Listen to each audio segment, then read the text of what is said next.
Hello and welcome back, Eddie Radosovich. George Stoya here for the instant reaction. Oklahoma wins a football game and does it decidedly.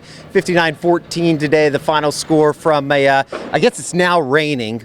Welcome back to the SoonerScoop.com YouTube channel. Of course, this is the instant reaction brought to you by Academy Sports. Academy Sports and Outdoors has all the gear you need from the top brands at all the prices you'll love.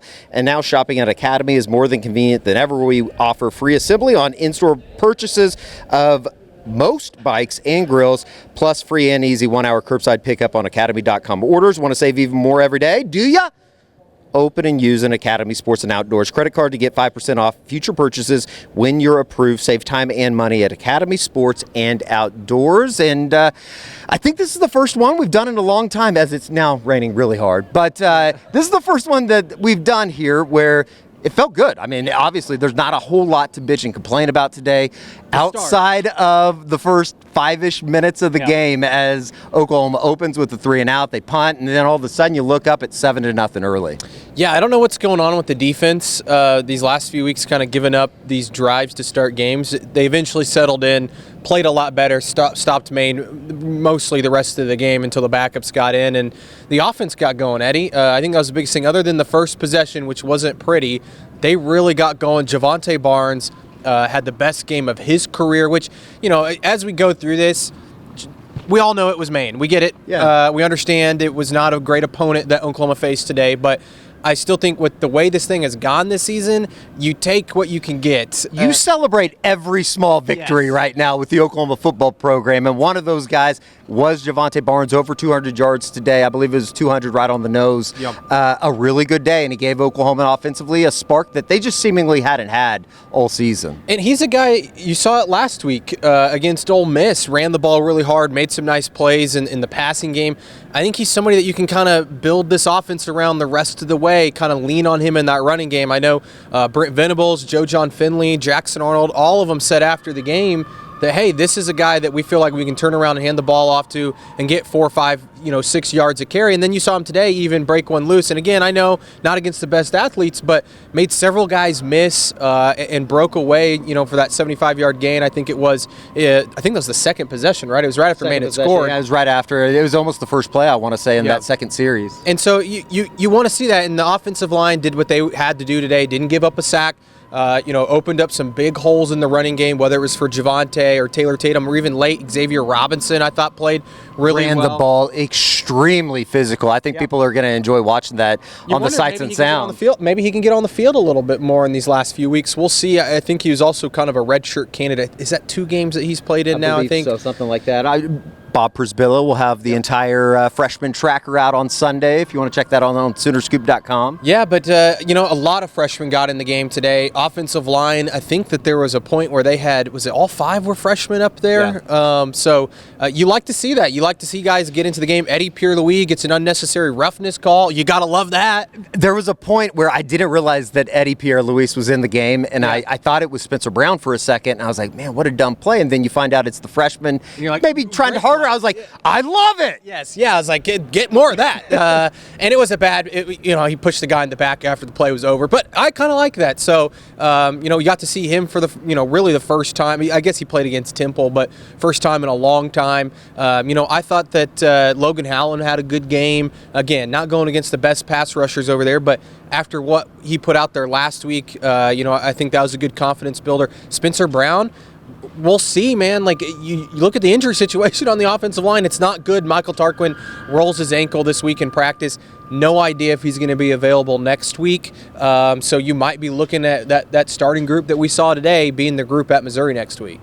Jackson Arnold, 15-21 today, 224 yards, had the 2 touchdowns. The second touchdown of the night was a long one to J.J. Hester. 90-yarder, I believe, is the second longest in program history. Explosive plays. They had explosive plays, whether it be Barnes on the ground or J.J. Hester through the air.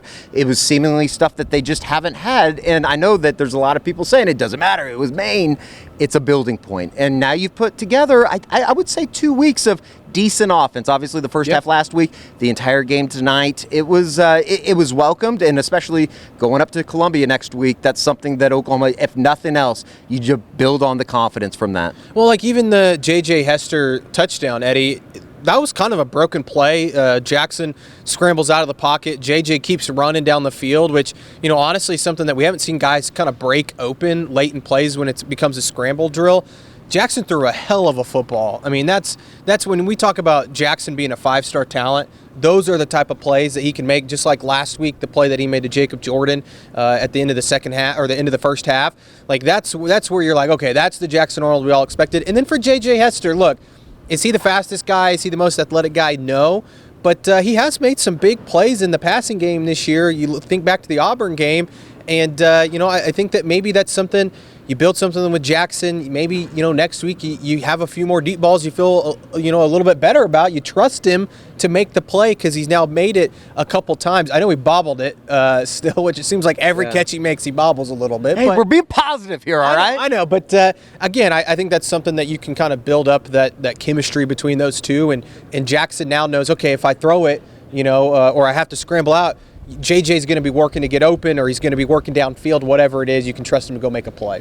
Defensively, pretty good performance overall. Obviously, got to figure things out on that first series, but after that, it seemed like they got into rhythm, obviously. Held Maine for the most part. They had a long pass play late in the fourth quarter, but outside of that, it's what you wanted. You dominated at the line of scrimmage for the most part. Danny Stutzman leads Oklahoma in tackles today, 6. Jaron Kanik with 5. Billy Bowman with 4. A number of guys with 3 and 2. Saw David Stone a little bit even. A lot of the young guys were playing there in the second half. Well, even in the first half, they started Eli Bowen and Jacoby Johnson at corner, and I thought both played really well. Eli Bowen, that guy's a dude. He has been phenomenal for Oklahoma this year. He might be their best corner right now. And then you even saw Jaden Hardy, the true freshman. He came in and played some safety in cheetah as well. I wonder if we see more of that moving forward. We haven't seen as much Samuel Masigo recently. I don't know what's going on there. Woody Washington, same deal. So I wonder if a guy like Jaden Hardy, can come in and push for a little bit more of a role. It seems like every time he's out there, he's making a play, whether it's special teams or defense or something. He's always around the football. You're seeing more and more of these young freshmen get onto the field on that side of the ball. I was going to say, Bob Przybyla wrote about him earlier this week, but that trio of Michael Boganowski, who had a big hit, filling a hole there in the second half, as well as Jaden Hardy, and Reggie Powers has the pick that's wiped off by Danny Okoye, absolutely blowing it. I didn't even see Just blew the quarterback up a little bit late. Got flagged for it. Obviously, Oklahoma holds on the final couple plays of the game. Meaningful to a lot of people in the stands, I'm sure. Overall, though, this is a feeling that Oklahoma hasn't had. I know it's kind of a roll your eye type of deal, but they hadn't won a game in about a month's time, and now you get that first hump, or you get over that first speed bump. Now you got to do it again next week, headed up to Columbia in a game that you could get bowl eligible. And as bad as things have been, that's kind of the rallying cry right now. You got to win as many games as possible now with just 3 left. Look, we all know it was a bad opponent today, but what a win can do in that locker room, I think, is a lot. Does that mean they're going to go out and play their best game next week against Missouri? Probably not. Look, they're still what they are at this point. We know that, but I do think there's something to be said about building some confidence, building some momentum, and just having some belief that you can go out and play good football and put some things on tape that you're like, okay, we executed that the right way. It didn't feel like there was a lot of mis-execution today by Oklahoma. That's the biggest thing. And so then you can go into a game next week that I really think is winnable for Oklahoma. We'll see what the quarterback situation is for Missouri, but I think that, again, we all understand who they played today, but I do think going into the final 3 games, it was important to come out here and dominate the way that they did, score a lot of points the way they did, have some explosive plays so that in their mind, at least they can say, hey, we can do this. Now they have to go do it on the road against a good opponent, but I do think that, look, it feels good to, I'm sure in that locker room, and it also feels good for us to actually talk about a win. Yeah, absolutely. It's also kind of one of those things. It's like you looked out there in the fourth quarter, I think 10 of the 11 guys to start the fourth quarter offensively, even at the end of the third quarter, all freshmen. Well, I mean, you have a couple redshirt freshmen, obviously, but a lot of guys getting a lot of meaningful experience at the end of the game. You heard it from Brent this week when I asked him about, the state of the program, and he said, look, we believe we have a lot of really young, talented players that are going to be really good someday in this program. And, again, it's late in a garbage time situation against a bad opponent, but I do think you see that talent. I mean, I think, watching Eddie Pierre-Louis today, Autry Dent, I thought had a good game when he got in there. Taylor Tatum is starting to really find his groove on the offensive side of the ball, some of those young receivers. So I think that, the long-term future of this thing, now we'll see what it looks like the next 3 weeks, but I do think the long-term future is somewhat bright if they can hold on to some of these guys. Very much subject to change when you Yes. get back into the SEC play. Overall, though, really good performance. Real quick before we get out of here, you asked about Jalil Farouk as well as Deion Burks after the game with Brent Venables. We'll see going into next week, but maybe they can get one of these guys back. I know that it seems like every week, and I think Brent's just as frustrated as you all out there as a fan base, but I think there is a positive in all of this. Maybe you can get a couple of those guys back. And they look engaged on the sideline. I don't know how important that actually is. I'm probably reading into it a little bit too much, but they're engaged with the guys on the sideline. Like, I don't think that this is a situation where these guys have quit on the team. I think they are trying to get back. And, Jalil has always been trying to shoot for the Missouri game. He could still, redshirt this season if he plays in the Missouri game.